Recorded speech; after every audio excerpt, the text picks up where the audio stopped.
Selamat pagi, selamat berjumpa kembali. Mari kita belajar lagi, walaupun anak-anak hanya belajar dari rumah. Sebelum kita memulai kegiatan kita pada pagi hari ini, marilah kita berdoa menurut agama dan keyakinan kita masing-masing. Marilah kita berdoa.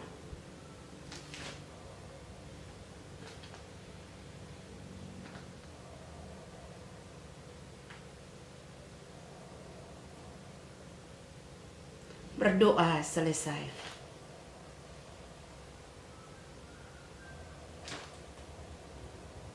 Oke anak-anak, hari ini kita belajar tentang menelaah struktur dan unsur kebahasaan dari teks deskripsi tentang objek, yaitu sekolah, tempat wisata, tempat bersejarah, dan atau suasana pentas seni daerah yang dibaca dan didengar. Perlu Ibu informasikan bahwa pada hari ini kita masih tetap belajar tentang kompetensi dasar menelaah struktur dan kebahasaan. Tetapi Ibu sampaikan bahwa kompetensi dasar ini kita bagi atas 2 kali pertemuan. Pertemuan yang pertama pada minggu lalu yaitu khusus pada struktur teks deskripsi, dan sekarang kita belajar khusus pada unsur kebahasaan teks deskripsi. Terus di sini tolong perhatikan tujuan pembelajaran. Setelah pembelajaran selesai, siswa dapat menelaah unsur-unsur kebahasaan dalam teks deskripsi. Oke, anak-anak, mari perhatikan penggunaan bahasa pada teks deskripsi ada 4. Yang pertama, penggunaan kalimat perincian untuk mengkonkretkan. 2, penggunaan kalimat yang menggunakan cerapan panca indera. Yang ketiga, penggunaan kata dengan kata dasar KPTS. Yang keempat, penggunaan kata depan di G dan huruf kapital. Mari kita lihat yang pertama, penggunaan kalimat perincian. Tolong perhatikan di bagian tabel, ada bagian kalimat, ada bagian kalimat perincian untuk menjelaskan. Mari kita perhatikan contoh yang pertama, bagian kalimat, ibuku orang yang sangat baik. Mengapa ibuku dikatakan orang yang sangat baik, itu kita jelaskan. Kita memberikan alasan di bagian kalimat perincian untuk menjelaskan, yaitu yang pertama, dia berusaha menolong orang. Kedua, dia ramah dan tutur katanya lembut kepada siapa saja. Mari kita perhatikan pada contoh yang kedua, bagian kalimatnya, pantai itu memesona. Mengapa pantai itu memesona? Itu harus kita jelaskan atau kita berikan alasannya, yaitu di bagian kalimat perincian. Contoh, pemandangan bawah lautnya sangat menakjubkan. Air lautnya yang jernih serta banyak terumbu karang. Ikan-ikan beraneka ragam. Yang kedua, kalimat yang menggunakan cerapan panca indera. Tolong perhatikan bagian tabel. Ada seolah-olah kita melihat, seolah-olah mendengar, seolah-olah merasakan. Perhatikan contoh yang pertama. Pantai panjang dan pasir putih. Mengapa dikatakan pasir panjang dan pasir putih? Berarti menggunakan mata kita untuk melihat baru kita bisa mengatakan seperti itu. Mengatakan bahwa pantai itu panjang dan pasir itu putih. Terus yang kedua, air jernih dengan buih-buih. Kalau orang tidak bisa melihat, pasti orang tidak akan mengatakan bahwa air jernih dengan buih-buih. Pasti ada yang bertanya, Ibu, kami kan tidak melihat. Kenapa kami harus katakan seperti itu? Tetapi walaupun kita mengetahuinya lewat suatu tulisan, suatu bacaan, tetapi kita seolah-olah melihat, seolah-olah mendengar, dan seolah-olah merasakan. Oke, kita lanjut ke bagian seolah-olah mendengar. Bagian seolah-olah mendengar itu dia berhubungan dengan bunyi-bunyian apa saja. Contohnya seperti yang pertama, debur ombak pantai terdengar berirama. Pasti kita melewati suatu pantai atau kita duduk di pantai, pasti kita akan mendengar deburan ombak. Yang kedua, kicauan burung begitu merdu. Pasti orang mendengar dulu baru mengatakan bahwa ada kicauan burung. Kalau dia tulis, dia tidak akan mengatakan bahwa ada kicauan burung. Oke, kita lihat seolah-olah merasakan. Yang pertama, udara terasa sangat segar. Terus yang kedua, menikmati embusan segar angin. Oke, kita perhatikan bagian ketiga, yaitu tentang penggunaan kata depan kata dasar KPTS. Penulisan kata berawalan me yang dirangkai dengan kata yang diawali dengan huruf KPTS. Yang pertama, fonem KPTS, fonem itu dia sama dengan huruf ya. Fonem KPTS lulu. Ya, di sini Ibu kasih tinta merah lulu. Lulu itu nanti dia berubah.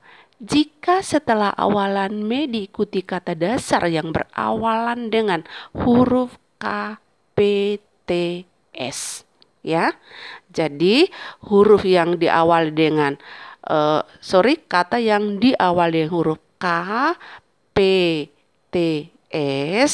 dia akan mendapat perubahan atau lulu setelah mendapat imbuhan me. Mari kita lihat bagian A.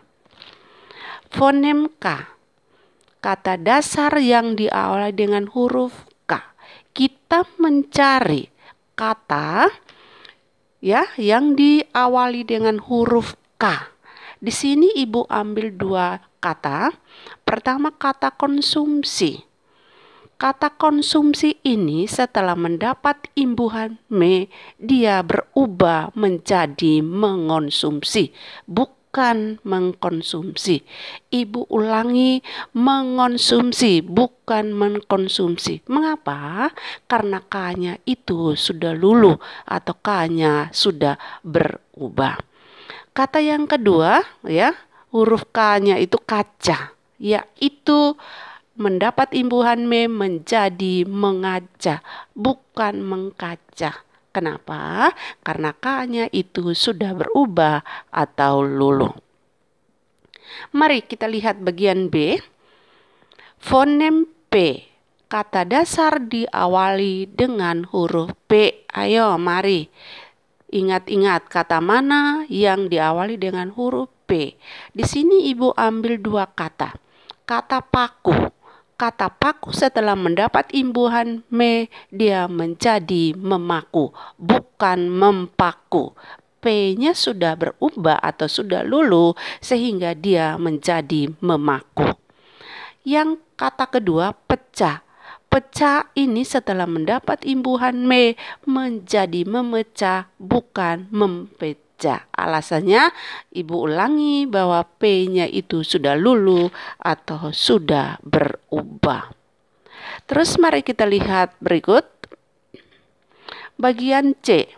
Fonem T atau kata dasar diawali dengan huruf T. Ayo, kata apa saja yang diawali dengan huruf T.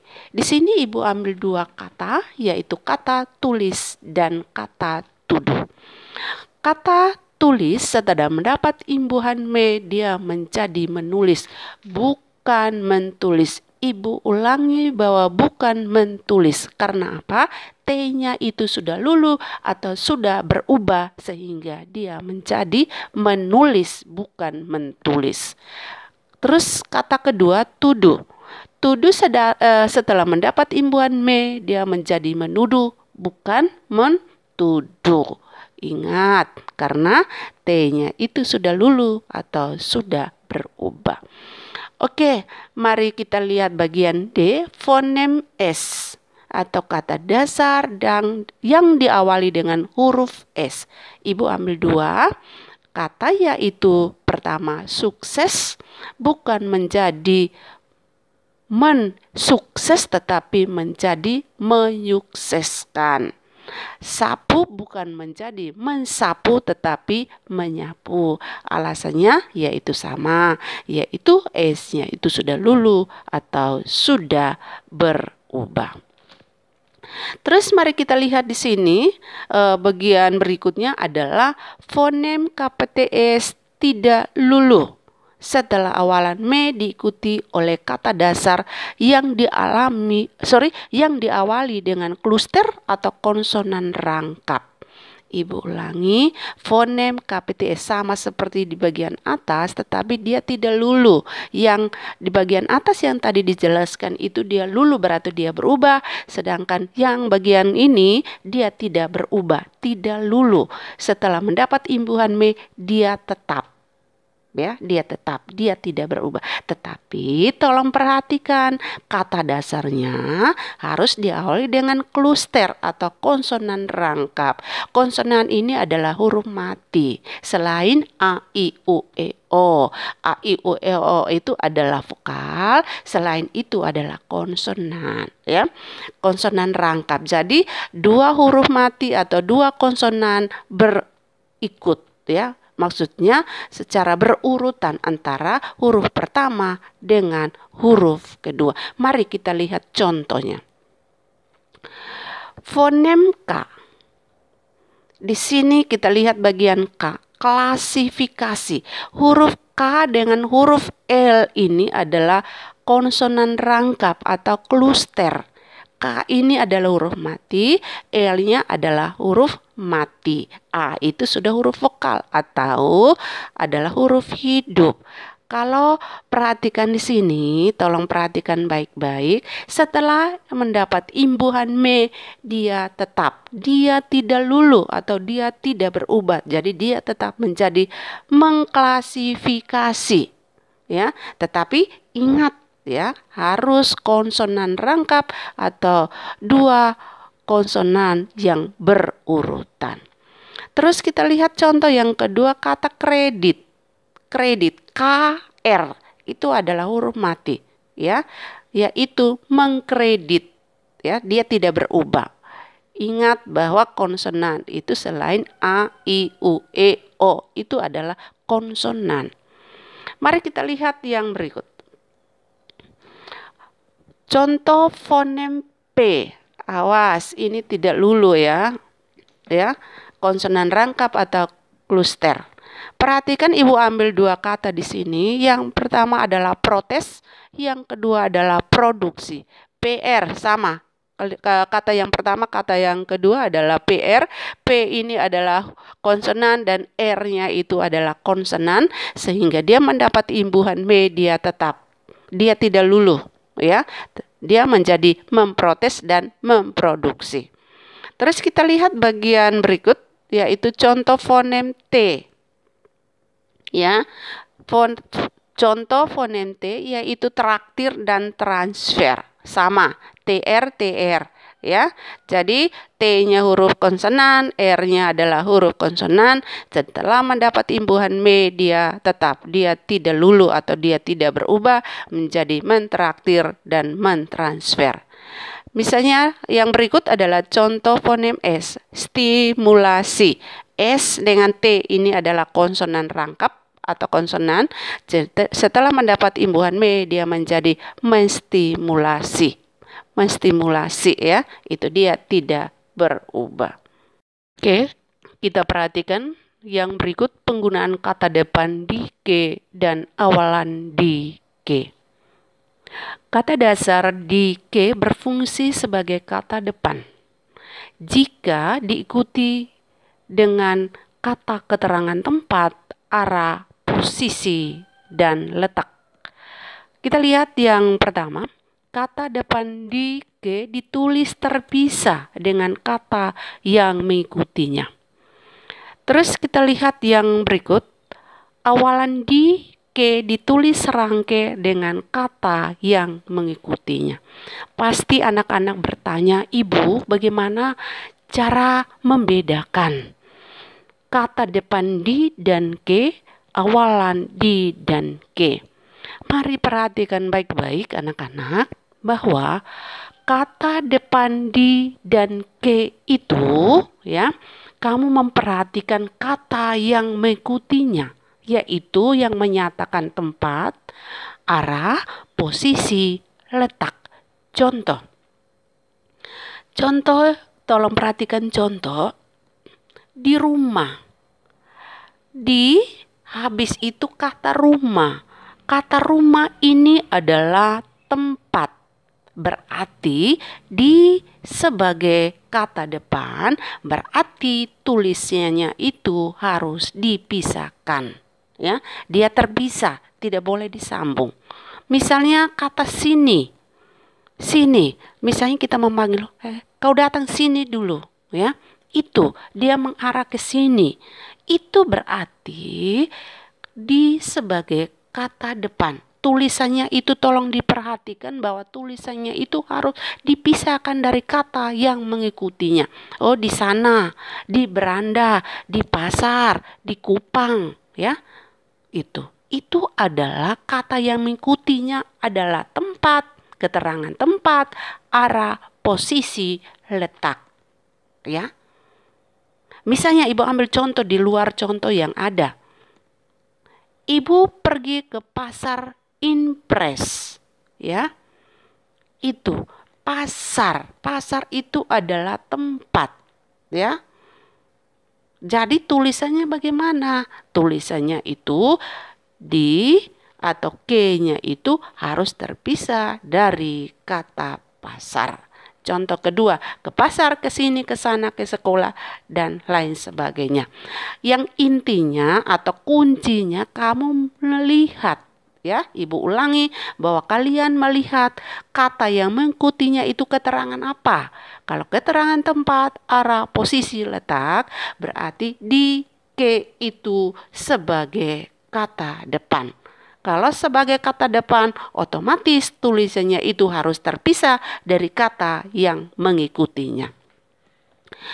Terus yang kedua, awalan di ke ditulis serangkai dengan kata yang mengikutinya. Iya, selain kata yang mengatakan keterangan tempat, arah, posisi, letak, itu tulisannya itu disambung atau dirangkaikan. Contoh, diadakan, dilaksanakan, dimakan, diamankan, dan lain sebagainya.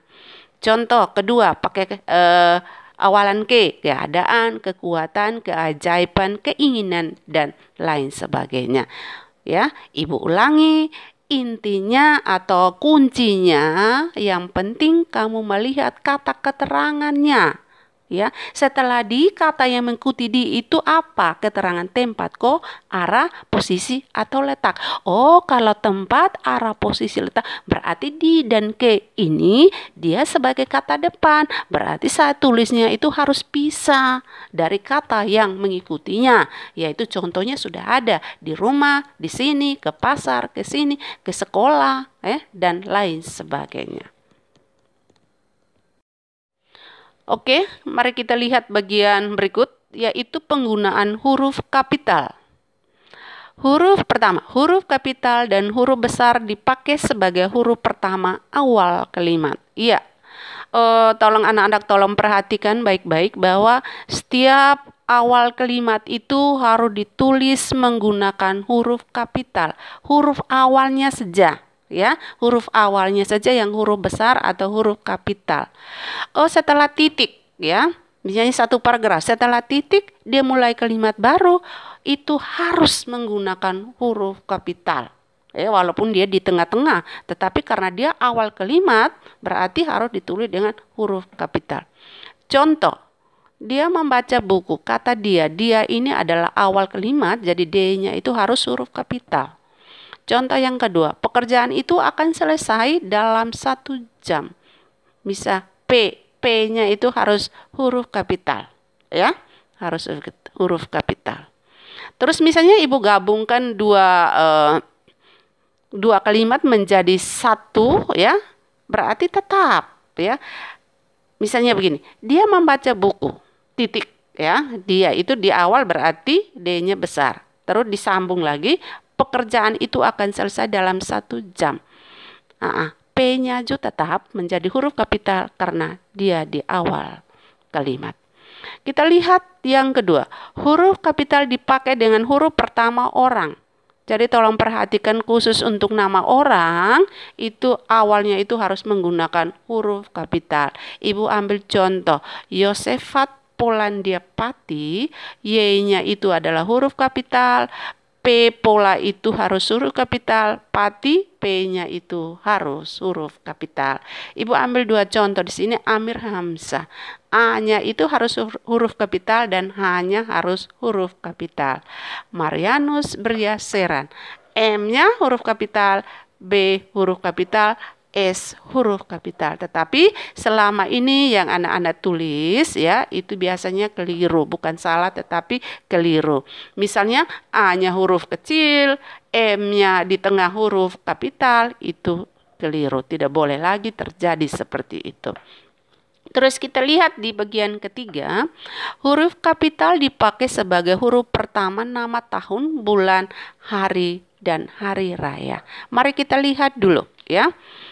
Untuk bagian hari, ya di Senin sampai hari Minggu itu kita tulis menggunakan huruf kapital. Bukan semuanya, bukan semuanya, tetapi misalnya hari Senin, S-nya saja yang huruf kapital. Selain itu huruf kecil. Selasa, S-nya saja. Ya, Rabu, R-nya, Kamis, K-nya, dan seterusnya. Itu untuk hari. Terus untuk bulan, dari Januari sampai Desember itu harus menggunakan huruf kapital. Awas, ibu tidak suruh bahwa menggunakan huruf kapital semua itu untuk satu, misalnya bulan Januari, hanya J-nya saja yang huruf kapital. Sedangkan A dan seterusnya itu adalah huruf kecil. Februari, F-nya harus huruf besar. Maret apanya yang besar? Huruf apanya? Ayo, yaitu huruf M dan lain sebagainya. Terus hari Lebaran, ya, Idul Fitri, I-nya itu harus huruf kapital. Hari Raya Natal, Natalnya N-nya harus huruf kapital. Tahun Hijriah, H-nya. Tahun Kabisat, K-nya yang huruf kapital. Tolong perhatikan ya supaya nanti dalam penulisannya itu tidak boleh keliru ya. Terus yang berikut, huruf kapital dipakai untuk nama tempat ya. Tolong perhatikan nama tempat. Misalnya Kupang, K-nya harus huruf kapital, Sikumana, Belok, Keva, Soe, Ende, Manggarai, itu awalnya itu harus huruf kapital. Indonesia, Amerika, itu harus nama-nama negara ya, itu harus menggunakan huruf kapital di awal. Bukan diminta untuk semua, misalnya Kupang ditulis semua menggunakan huruf kapital, tetapi hanya di awalnya saja. Huruf awalnya yang harus menggunakan huruf kapital. Bagaimana anak-anak? Bisa mengerti apa yang ibu sampaikan? Oke. Oke anak-anak, pertemuan kita pada kesempatan ini telah berakhir. Dan ibu minta supaya latihan yang ibu berikan tolong diselesaikan dengan sebaik-baiknya. Karena nilai latihan itu ibu ambil sebagai nilai harian. Ibu ulangi, tolong selesaikan dengan sebaik-baiknya karena ibu ambil nilai sebagai nilai harian. Dan sebelum kita tutup pembelajaran kita pada hari ini, ibu mau sampaikan dulu bahwa pertemuan kita berikutnya yaitu tentang teks narasi atau cerita fantasi. Oke, sebelum kita tutup, marilah kita berdoa menurut agama dan keyakinan kita masing-masing. Marilah kita berdoa.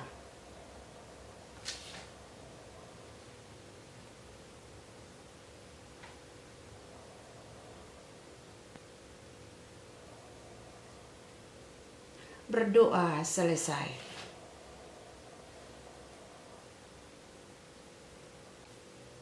Oke anak-anak, pembelajaran kita cukup sekian. Dan selamat belajar, selamat berjumpa kembali pada pertemuan berikutnya. Tetap semangat, tetap belajar. Salam Corona.